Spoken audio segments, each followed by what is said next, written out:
एक आदमी ने एक बहुत ही खूबसूरत लड़की से शादी की। शादी के बाद दोनों की जिंदगी बहुत प्यार से गुजर रही थी। वह उसे बहुत चाहता था और उसकी खूबसूरती की हमेशा तारीफ किया करता था।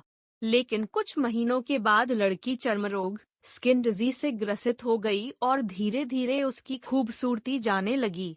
खुद को इस तरह देख उसके मन में डर समाने लगा कि यदि वह बदसूरत हो गई तो उसका पति उससे नफरत करने लगेगा और वह उसकी नफरत बर्दाश्त नहीं कर पाएगी। इस बीच एक दिन पति को किसी काम से शहर से बाहर जाना पड़ा। काम खत्म कर जब वह घर वापस लौट रहा था, उसका एक्सीडेंट हो गया। एक्सीडेंट में उसने अपनी दोनों आंखें खो दी।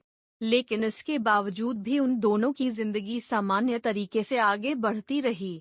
समय गुजरता रहा और अपने चर्मरोग के कारण लड़की ने अपनी खूबसूरती पूरी तरह गंवा दी। वह बदसूरत हो गई, लेकिन अंधे पति को इस बारे में कुछ भी पता नहीं था। इसलिए इसका उनके खुशहाल विवाहित जीवन पर कोई प्रभाव नहीं पड़ा। वह उसे उसी तरह प्यार करता रहा। एक दिन उस लड़की की मौत हो गई। पति अब अकेला हो गया था। वह बहुत दुखी था। वह उस शहर को छोड़कर जाना चाहता था। उसने अंतिम संस्कार की सारी क्रियाविधि पूर्ण की और शहर छोड़कर जाने लगा। तभी एक आदमी ने पीछे से उसे पुकारा और पास आकर कहा, अब तुम बिना सहारे के अकेले कैसे चल पाओगे? इतने साल तो तुम्हारी पत्नी तुम्हारी मदद किया करती थी। पति ने जवाब दिया, दोस्त, मैं अंधा नहीं हूँ।